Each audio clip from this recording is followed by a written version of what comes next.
بسم اللہ الرحمن الرحیم۔ السلام علیکم۔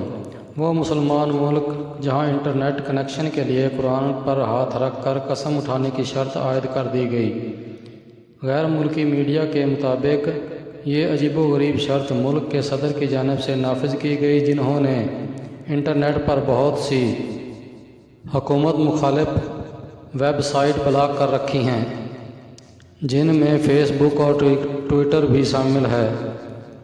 شہریوں سے کہا گیا ہے کہ اگر وہ اپنے گھر میں انٹرنیٹ لگوانا چاہتے ہیں تو انہیں قرآن پاک پر ہاتھ رکھ کر قسم اٹھانی ہوگی کہ وہ ان ویب سائٹ تک رسائی حاصل نہیں کریں گے جنہیں حکومت نے بند کر رکھا ہے۔